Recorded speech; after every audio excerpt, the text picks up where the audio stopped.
सभी छोटे बड़े श्रोताओं को सुनीता भटनागर का प्यार भरा नमस्कार। ऑडियो स्टोरीज के हमारे चैनल कहानी जगत में आप सभी का स्वागत है। हिंदी कहानियों की श्रृंखला में आइए आज सुनते हैं ममता व्यास जी द्वारा रचित कहानी सारंगा। आज फिर उस बूढ़े ने समंदर को हसरत भरी निगाहों से ताका और बोझिल कदम लिए सिर झुकाकर चल दिया।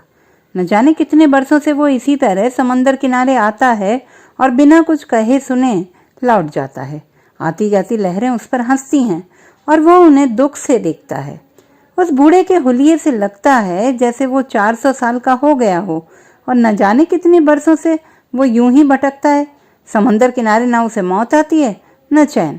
अजीब सा हुलिया था उसका, अजीब से कपड़े, अजीब से बाल, चेहरे की झुर्रियां ऐसी मानो किसी पत्थर पर आयतें खुदी हों। गले में एक पुराना सा ताबीज लटकता था। उसके पास किस्से कहानियों के अनमोल खजाने थे। अक्सर वो मन बहलाने को बस्ती चला जाता और बच्चों को कहानियां सुनाता। बस्ती के सभी बच्चे उसे बहुत प्यार करते और कहानी सुनाने की जिद करते। आज भी वो थके कदमों से बस्ती जा पहुंचा। हमेशा की तरह बच्चों ने आज फिर जलपरी की कहानी सुननी चाहिए। बूढ़ा आज फिर टालना चाहता था, लेकिन बच्चों ने जब जिद पकड़ ली तो कहने लगा, आज मैं तुम्हें जलपरी और मछुआरे की कहानी सुनाता हूँ। उसकी देह में गजब की बिजली भरी हुई थी। पल भर में यहाँ से वहाँ उछल जाती थी। उसकी आंखें हिरनी जैसी थीं, इसलिए वो उसे मृगनयनी बुलाता था। जब वो हंसती उसके मुंह से मोती गिरते। क्या वो परी थी? एक जिज्ञासु बच्चे ने टोका। हाँ, वो परी ही थी। बूढ़े ने गहरी सांस ली। लेकिन परियां तो आसमान में होती हैं। अब दूसरे बच्चे ने होशियारी दिखाई। हाँ, होती तो आसमान में ही है बच्चों, लेकिन कभी कभी कोई परी आसमान से उड़ते हुए समंदर में गिर जाती है और फिर वो तैरने लगती है। परियां क्या जादूगरनी होती हैं? वो कहीं भी आ जा सकती हैं। इसका मतलब तो जरूर इमली के पेड़ वाली चुड़ैल की तरह होती होंगी। भूतनी है ना? मुनिया डरते हुए बोली। बच्चों की बात सुनकर बूढ़ा हंस पड़ा और बोला, नहीं रे मुनिया, वो भूतनी या चुड़ैल नहीं होती। वो तो बहुत ही प्यारी होती हैं, हम इंसानों से भी अच्छी और सच्ची। अब बीच में मत बोलना, बूढ़े ने बच्चों को डांटा। इतना कहकर बूढ़ा न जाने किस गहरी याद में खो गया और कहानी सुनाने लगा, मानो बनाने लगा। बात बहुत पुरानी है, आज से 100 साल समझ लो। तब भी इसी समंदर के किनारे मछुआरों की बस्ती हुआ करती थी। उन दिनों समंदर के किनारे सिर्फ मछुआरों की जागीर हुआ करती थी। कभी कभार शहर के लोग या अंग्रेज अपनी छुट्टियां बिताने आते थे। इस बस्ती के मछुआरे उन मेहमानों को खुश करने के लिए तरह तरह की मछलियां पकड़ा करते। उन दिनों एक ही धंधा हुआ करता था, मछली पकड़ना या समंदर की तलहटी से बेशकीमती मोती खोजना और बेचना। इसी बस्ती में एक नौजवान रहा करता था, नाम था सारंगा। बस्ती के सभी लोग सारंगा को बहुत प्यार करते थे, क्योंकि उसका दुनिया में कोई नहीं था। पिछले बरस एक तूफान में उसका पूरा परिवार समंदर में डूब गया था। तब से वो बेचारा अकेला ही अपनी झोंपड़ी में रहता था। सारंगा बचपन से ही बहुत तेज दिमाग का बच्चा था। उसकी मीठी आवाज और हंसमुख चेहरे से कोई भी पहली बार में ही प्रभावित हो जाता था।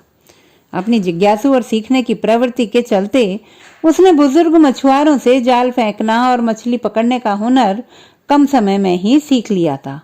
उसमें समंदर की तलहटी में जाकर बेशकीमती मोती खोजने का हुनर भी था। अक्सर वो ऐसे लोगों से घिरे रहता था जो उसकी प्रशंसा करते थे। उसे पूरी बस्ती का प्यार मिलता था और वो भी बस्ती के लोगों को बहुत प्यार करता था। वो अपने काम में बहुत कुशल था।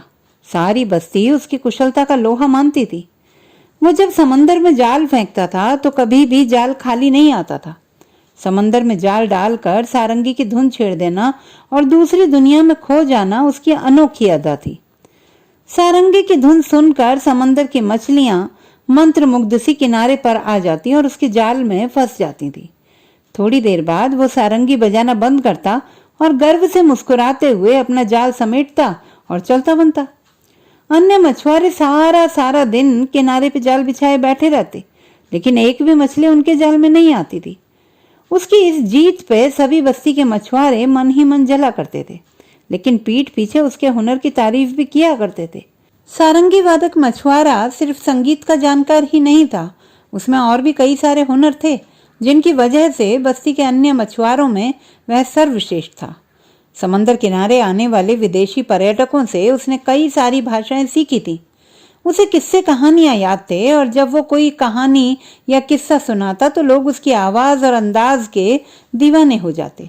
उसमें अजनबियों को अपना बना लेने का हुनर था। एक तरह से वो बहरूपिया था। उसके कई विविध रूप थे। अपने लाभ के लिए वो कोई भी रूप बदल लिया करता था और उसे अपनी इस अदा पे बड़ा अभिमान भी था। वो अपनी ही कला पे आत्ममुग्ध रहता था। जैसे समंदर की मछलियों पे उसका एकाधिकार हो गया था, ऐसे ही वो लोगों के दिलों पर भी एकाधिकार करना चाहता था। उसे मछलियों का कारोबार करते हुए बरसों गुजर गए थे। बस्ती वालों का प्यार मिलने व सम्मान मिलने पर भी उसके मन में न जाने क्यों हमेशा एक अजीब सी बेचैनी बनी रहती। उसे कभी समझ में नहीं आता था कि आखिर उसे क्या चाहिए। उसके भीतर हमेशा एक असंतोष और अतृप्ति का भाव कायम रहता था। अपने परिवार को खोने का गम भी उसके दुख की एक वजह थी और एक वजह थी उसका अपना अजीब सा स्वभाव। दिन भर हंसी मजाक और प्यार लुटाने वाला सारंगा समंदर किनारे आकर अक्सर उदास हो जाता था। वो जब भी उदास होता अपनी झोंपड़ी से सारंगी उठा लाता और एक दर्द भरी धुन बजाता, लेकिन ये धुन भी अधूरी ही आती थी। उसे कभी भी पूरी नहीं कर सका था वो। आज फिर वो दर्द से भर गया तो सारंगी उठा लाया। अभी उसने बजाना शुरू ही किया था। सा रे सा ने ध प। उसे लगा कि कोई उसके साथ गा रहा है, लेकिन दूर दूर तक कहीं कोई इंसान नहीं था, न कोई पेड़ न कोई पंछी। उसे वहम हुआ होगा। उसने फिर बजाया, सा रे सा ने ध प। अब की बार फिर कोई गा रहा था। उसने सारंगी बजाना बंद कर दिया और आवाज पकड़ने की कोशिश करने लगा। तभी मधुर आवाज गूंजी, बजाओ। बजाना बंद क्यों कर दिया? कौन हो? मछुआरे ने सारंगी बजाना बंद कर दिया और उस आवाज को सुनने की कोशिश करने लगा। तभी समंदर का पानी जोर से हिला। 1 मिनट तक शांति रही, लेकिन अगले ही पल समंदर में से छपाक की आवाज के साथ एक सुंदर आकृति निकली, जिसकी गुलाबी देह पानी में भीगी हुई थी।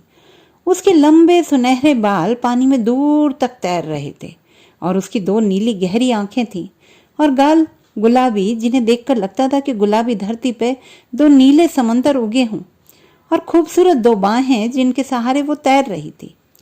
मछुआरे ने समंदर में हजारों प्रकार की मछलियां देखी थी। बरसों से वो मछलियों का कारोबार कर रहा था। समंदर में कई बार डूबती तैरती लाशें भी दिख जाती थी, लेकिन ऐसी बोलने वाली जीती जागती स्त्री देखकर वो मन ही मन डर गया। उसे लगा कि ये तो कोई चुड़ैल है, या उसने कल रात ज्यादा ही अफीम खा ली होगी, जो अभी तक नशा नहीं उतरा। वो बेहोश होने को था कि उसने फिर मीठी आवाज में कहा, बजाओ ना ये बाजा। ये बाजा नहीं, सारंगी है। उसे जैसे होश आया। यहाँ इतने गहरे समंदर में क्या कर रही हो? आओ ऊपर, नहीं तो डूब जाओगी, मर जाओगी, कहकर सारंगा ने हाथ बढ़ा दिया। जवाब में वो जोर से हंस पड़ी। उसके हंसते ही समंदर की सभी लहरें भी हंस पड़ी। मैं डूबने से नहीं, बाहर आने से मरूंगी, इतना कहकर उसने छपाक से समंदर में गोता लगाया और गायब हो गई। अगले ही पल वो दूसरी जगह से उछली और मछली की तरह पानी पे तैरने लगी। मछुआरे ने अपना सिर पकड़ा और बैठ गया। उसे इस तरह परेशान होते देखकर वो फिर हंसी। क्यों, डर गए? देखो, मैं डूब नहीं सकती। अब मछुआरे ने ध्यान से देखा।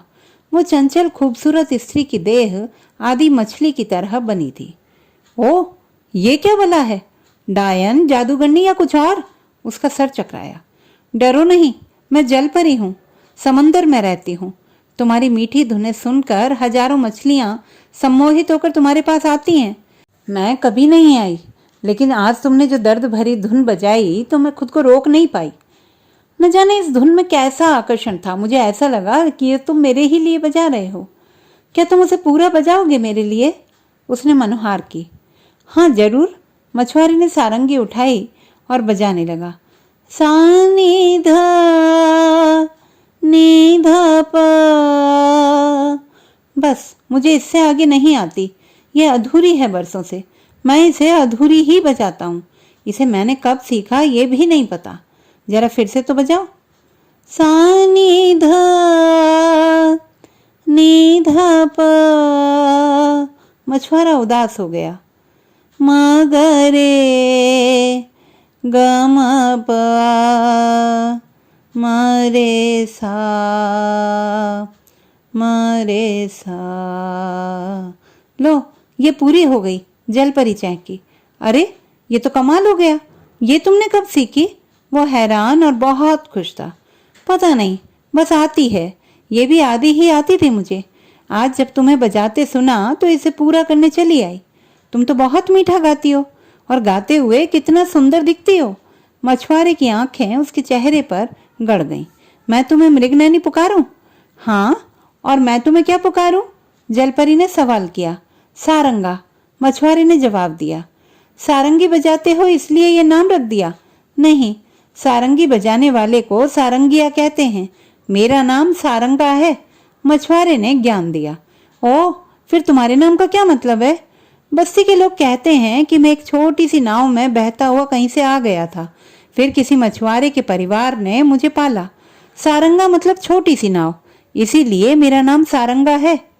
मतलब तुम भी मेरी तरह निष्कासित हो, ठुकराए गए या त्यागे गए? जलपरी जोर जोर से हंसने लगी।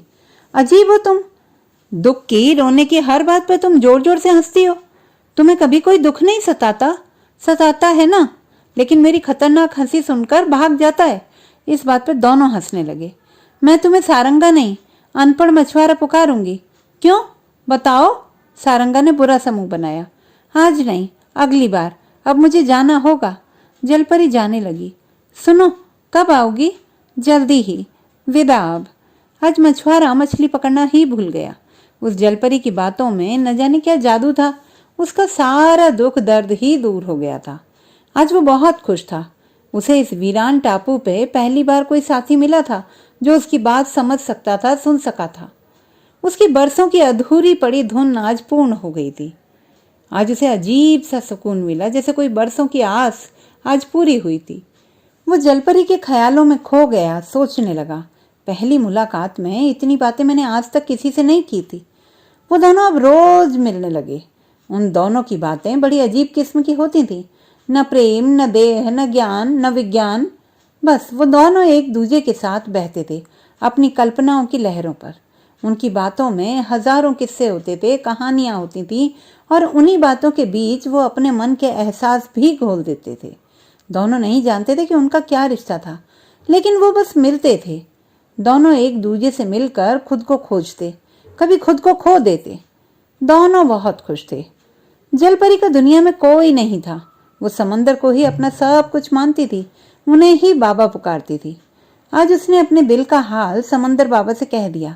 बाबा, उसका नाम सारंगा है, पर मैं उसे अनपढ़ मछुआरा कहती हूँ। वो मेरी तरह ही है, बिल्कुल पागल। समंदर ने आह भरी। ओह, क्या तुम किसी इंसान से मिली हो? ये इंसान किसी के सगे नहीं होते। इनके पास शातिर दिमाग होता है। सभी छल बल होते हैं।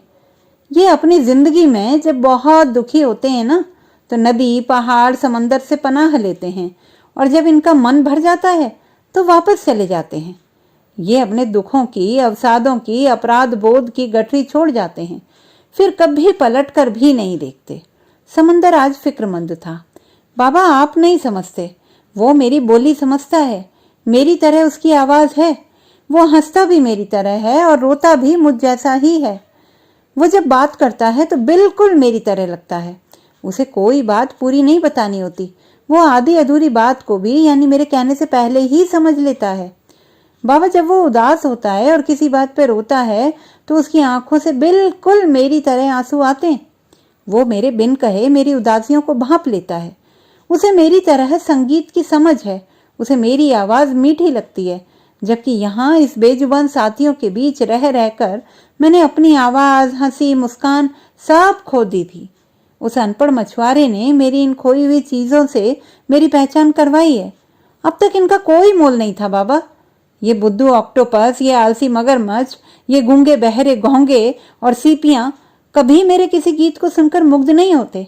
जलपरी एक सांस में सब बोल गई। ओह, समंदर ने आह भरी। बेटी तुम्हें कैसे समझाऊं? वो तुम जैसा होकर भी तुम जैसा नहीं हो सकता। वो इंसान है, इस धरती का सबसे चतुर चालाक प्राणी। उसके पास दिमाग है और तुम आधी इंसान होकर भी इस धरती के इंसानों से अलग हो। तुम उसे आधे हिस्से से महसूस कर सकती हो, जबकि वो अपनी पूरी देह से तुमसे मिलता है। तुम दोनों एक दूसरे से बिल्कुल अलग हो। तुम उससे मिलना छोड़ दो, यह अंत में तुम्हें बहुत दुख देगा। मैं जानता हूं। समंदर की आवाज भर्रा गई। आप किसी से मिले बिना उसके बारे में राय नहीं बना सकते। बेटी, सदियों से मैं यहाँ हूँ। हजारों बार मेरी लहरों ने इस धरती को डुबोया है। मेरी आंखों के सामने कई बार इंसानों की बस्तियां बनी और मिटी हैं, और मैं सदियों से इंसानी फितरत से वाकिफ हूँ। मुझ में मिलने वाली हर नदी अपने साथ हजारों कहानियां लेकर आती है। हर दिशा से आने वाली नदी के पास इंसानों के दुखों के, प्रेम के, हार के, जीत के, प्रीत के, रीत के हजारों किस्से होते हैं। जब जब भी ये इंसान अपने दुखों से घबराया, उसने नदियों की शरण ली। अपने प्रेम के, मन्नतों के, दुआओं के दीपक नदियों में सिराए हैं। यही नहीं, अपने पापों की गठरी भी इन्हीं नदियों में जाकर बहाई है। धोखे, फरेब, छल बल की कहानियां दर्ज हैं मेरी लहरों पे। समंदर ने समझाया। तुम इन बहरूपीय इंसानों को नहीं जानती। ये सिर्फ अपने मतलब के लिए हमारे पास आते हैं। हजारों सालों ने अपने मतलब के लिए प्रकृति को नष्ट किया है। हर मछुआरा बेशकीमती मोतियों को पाना चाहता है, और वो हमेशा मोतियों के लोभ में समंदर के पास आते हैं। कोई नमक के लिए आता है, कोई मछलियों के लिए आता है। अपने मतलब के पूरे होते ही ये चले जाते हैं और फिर कभी पलट कर नहीं आते। समंदर ने समझाइश दी। बाबा, ये मोती क्या होते हैं? ये कीमती क्यों होते हैं? जलपरी ने जिज्ञासा दिखाई। सुन बावली, तू जब जब रोती है ना, तेरी आंखों से जो आंसू गिरते हैं वो आंसू नहीं, वो नन्ही सीपी अपनी गोद में सहेज लेती है आंसू, और फिर एक दिन उन्हें सुंदर चमकदार मोती में बदल देती है, जो मेरी तलहटी में बिखरे होते हैं। धरती पर जब किसी के आंसू गिरते हैं तो मिट्टी में मिल जाते हैं, उन्हें कोई नहीं सहेजता। लेकिन समंदर में तेरे आंसू सीपियां सहेज लेती हैं और उन्हीं से मोती बना देती हैं। बाबा, मेरे पास क्या है?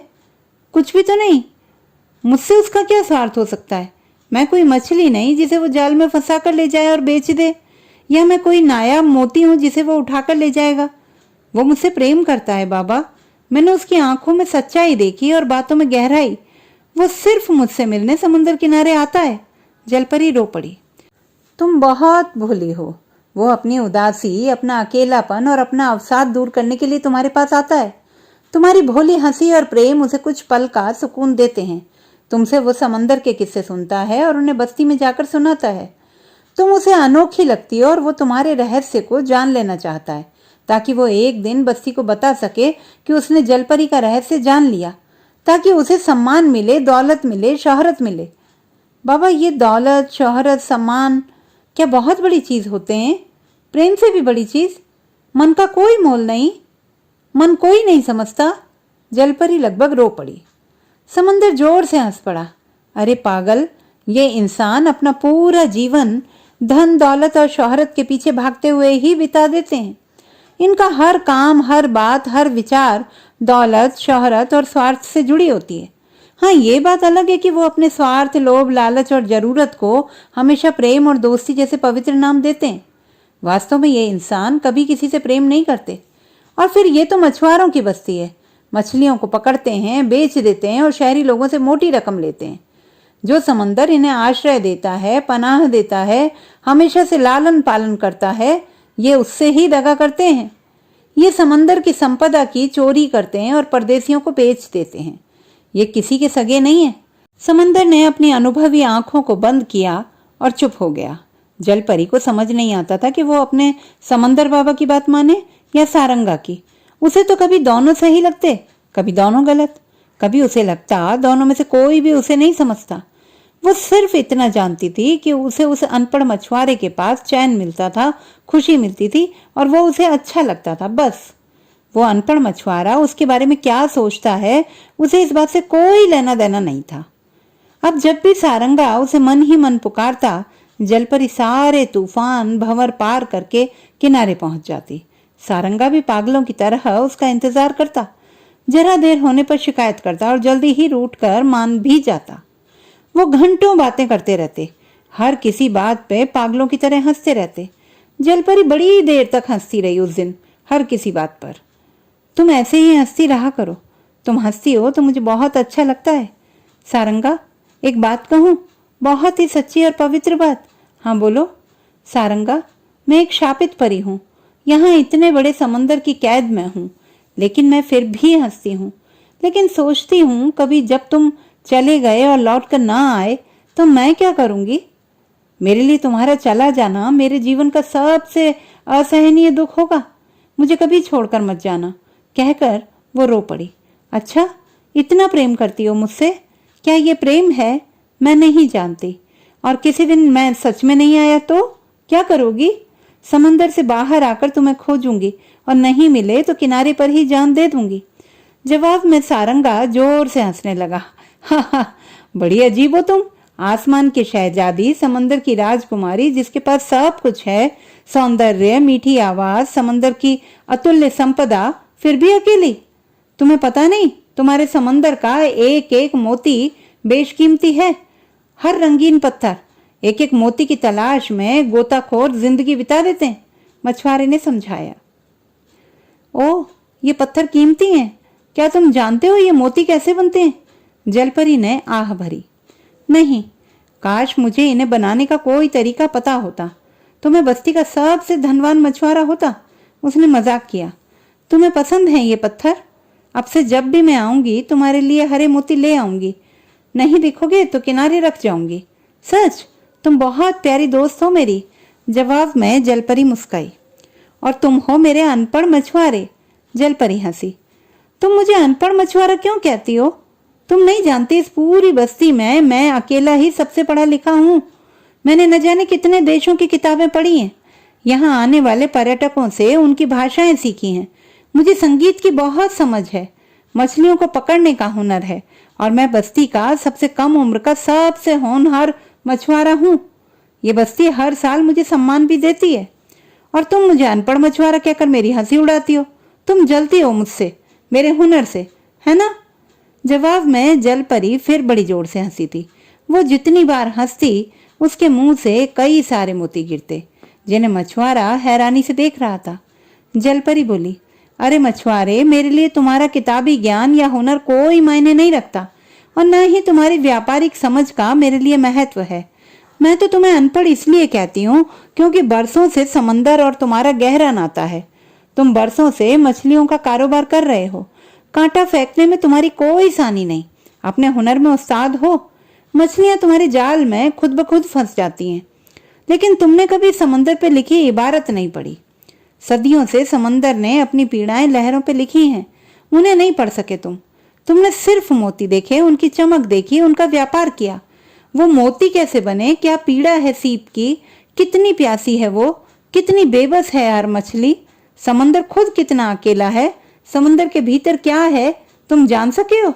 नहीं ना? क्या तुम जान सके कि क्यों कोई उड़ने वाली परी आसमान छोड़कर समंदर के रास्ते एक अनपढ़ मछुआरे से मिलने चली आई? जलपरी बड़ी देर तक हंसती रही।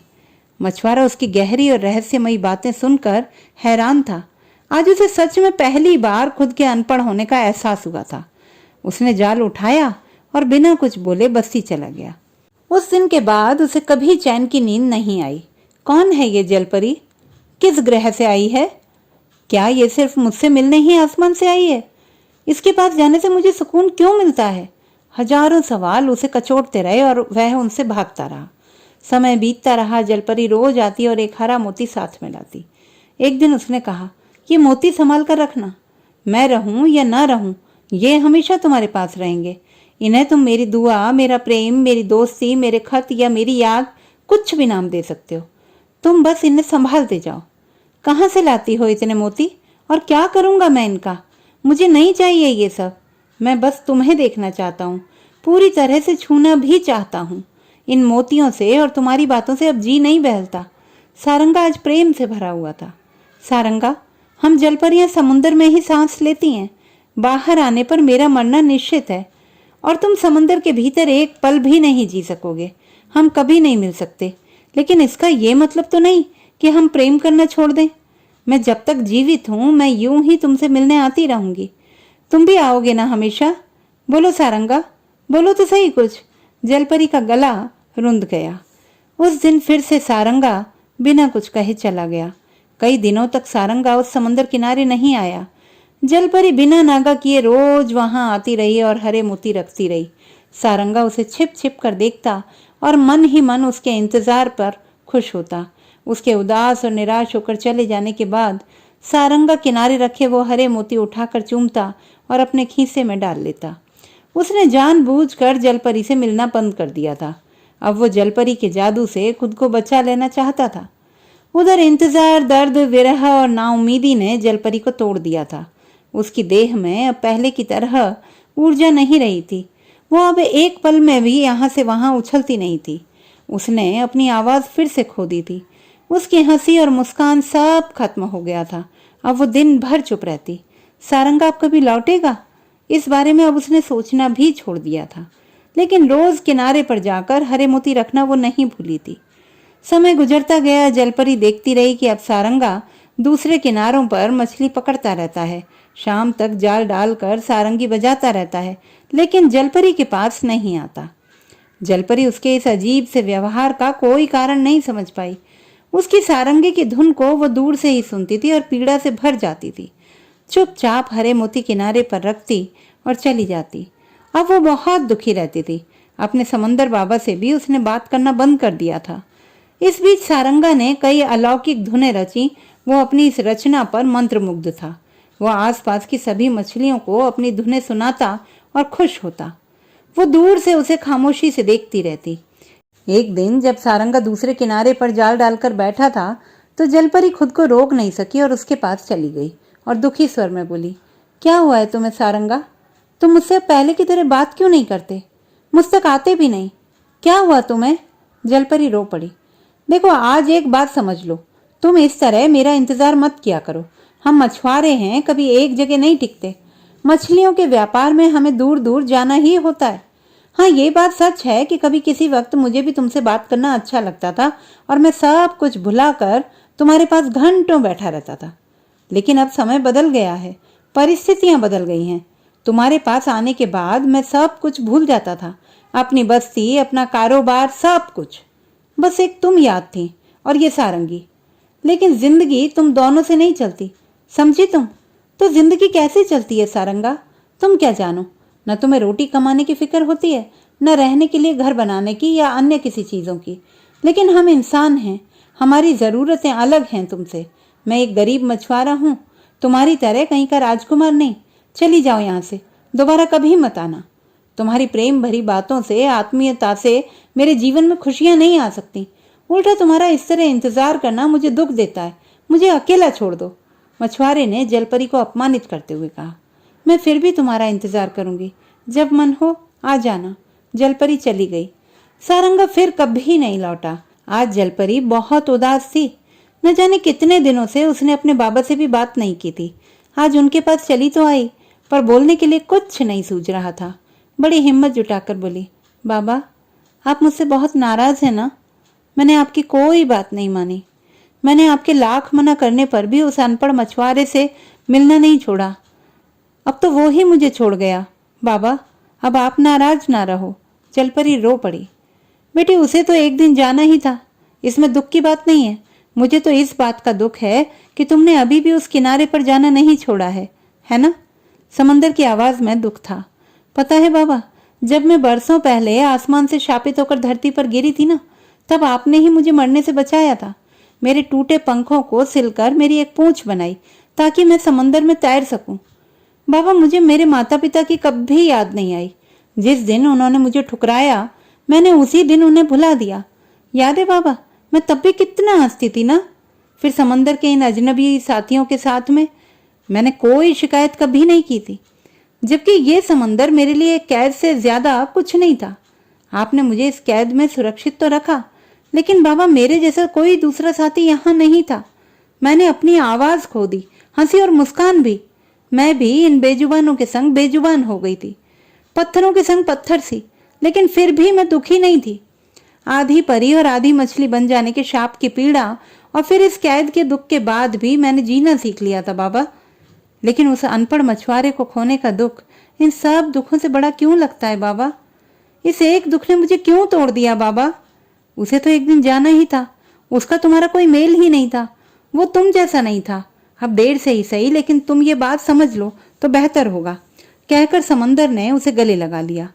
समय बीतता गया, मछुआरा अपने कारोबार में उलझ गया था। उसका जब भी मन बेचैन होता तो वो सारंगी बजाता। उसने इस बीच बहुत सुंदर और मधुर धुनें रच ली थी। एक अजीब से दर्द की टीस उसके भीतर क्यों उठती है वो समझ ही नहीं पाता था। मन की बेचैनी कम करने के लिए वो रोज नई धुन बनाता, अपने दर्द को सरगम में ढालता और खो जाता। उसे याद आती जलपरी की हर बात। वो कहती थी, अभी तुमने अपनी सर्वश्रेष्ठ धुनें नहीं बनाई हैं, क्योंकि अभी तुम्हें अपने जीवन का सर्वश्रेष्ठ प्रेम भी तो नहीं हुआ है। जिस दिन होगा उस दिन देखना तुम कमाल। सारंगा को अब लगता था यही है उसकी सर्वश्रेष्ठ धुनें। इससे बेहतर अब वो कभी नहीं बना सकेगा। अभी वो जलपरी की कही हुई सभी बातें याद ही कर रहा था कि बस्ती के सरदार का बुलावा आ गया और सारंगा उनसे मिलने चल दिया। बस्ती के सरदार ने सारंगा को अपने पास बिठाया और समझाया, सारंगा सुनो, पूरा 1 साल गुजर गया, तुमने इस साल बस्ती के लिए कोई काम नहीं किया। अगले महीने चुनाव हैं और मेला भी लगने वाला है, सभी विदेशी पर्यटक आएंगे। तुमने इस साल ना तो कोई मोती खोजे, न रंगीन पत्थर और ना ही स्वादिष्ट मछलियां। अगर तुम ये सब नहीं कर पाए तो बस्ती के लोग तुम्हें सरदार नहीं बनने देंगे और ना इस साल का सम्मान ही तुम्हें मिलेगा। मैं चाहता हूं तुम इस बस्ती के लिए काम करो और नाम भी कमाओ। सारंगा को याद आया कि उसके पास तो इस बरस बहुत से मोती एकत्र हो गए हैं। जलपरी के लिए तो वो मात्र पत्थर थे, लेकिन बाजार में इनके ऊंचे दाम होंगे। उसने सभी मोतियों को इकट्ठा किया और सरदार को दिखाया। बस्ती के सभी लोग उन अनोखे मोतियों को देखकर हैरान थे। इतने मोती, वो भी इतनी संख्या में! सभी की नजरों में सारंगा एक बार फिर हीरो बन गया था। तयशुदा समय पर बस्ती में मेला लगा और बहुत से देश विदेश के पर्यटक कीमती मोती के लोभ में बस्ती तक आए। सारंगा ने उन सभी मोतियों को बेच दिया और बदले में काफी रुपया कमाया। किसी पर्यटक की सलाह पर उसने शहर जाकर मोतियों को तराशना भी सीख लिया था, ताकि वो उन्हें और खूबसूरत बना सके। समय बीत रहा था, सारंगा मोतियों की चमक में खोया था और वो बस्ती और जलपरी को लगभग भूल चुका था। अब वो शहर में ही रहने लगा था। अचानक एक दिन उसकी नजर शहर के किसी अखबार पर पड़ी। खबर छपी थी, मछुआरों की पुरानी बस्ती के पास एक जलपरी पाई गई। किनारे पर पड़ी हुई जलपरी सभी के आकर्षण का केंद्र बनी हुई थी। मीडिया वाले, अखबार वाले सभी उस मरी हुई जलपरी के फोटो खींच रहे थे। कुछ बुद्धिजीवी उसके समंदर से बाहर कूद जाने पर चर्चा कर रहे थे, बहस कर रहे थे। कुछ कहानीकारों ने कहानी और कवियों ने कविता भी रच डाली थी। जलपरी पानी से बाहर क्यों कूदी? क्या वो जल में रहकर भी प्यासी थी? क्या ऐसी और भी जलपरियां समंदर में हैं? आदि बातें हो रही थी। खबर पढ़कर सारंगा का दिल बैठ गया। वो जल्द से जल्द बस्ती पहुंच जाना चाहता था। रास्ते भर उसे जलपरी और उसकी बातें याद आती रहीं। मन ही मन बोल उठा, ओह जलपरी, मेरे पास अब तुम्हारी दी गई कोई निशानी नहीं बची। मैंने उन्हें बेच दिया। तुम्हारे सभी हरे मोतियों को, जिनमें तुम्हारी दुआ, तुम्हारा प्रेम, तुम्हारी दोस्ती, तुम्हारी याद और तुम्हारी खुशबू मौजूद थी। समंदर किनारे बहुत भीड़ थी। जैसे तैसे सारंगा जलपरी की लाश तक पहुंचा। उसने आज पहली बार जलपरी को इतने करीब से देखा था। उसके होंठों पर आज भी मुस्कान थी। सारंगा ने उसके दोनों हाथ अपने हाथ में ले लिए। एक हाथ की मुट्ठी अभी भी बंद थी, जो अब नहीं खुल रही थी। सारंगा ने बड़ी मुश्किल से उस मुट्ठी को खोला, जिसमें एक हरा मोती बंद था। यह सब कहकर बूढ़ा उठकर चल दिया। आज अचानक उसके गले में पड़ा हुआ ताबीज टूट गया था, जो उसने 100 सालों से गले में बांध रखा था। ताबीज के गिरते ही उसमें बंधा हरा मोती चमकने लगा था। तो दोस्तों, ये थी हमारी आज की कहानी। आपको कैसी लगी कमेंट बॉक्स में लिखना ना भूलें। चैनल को सब्सक्राइब करें, लाइक करें और मित्रों के साथ शेयर करें।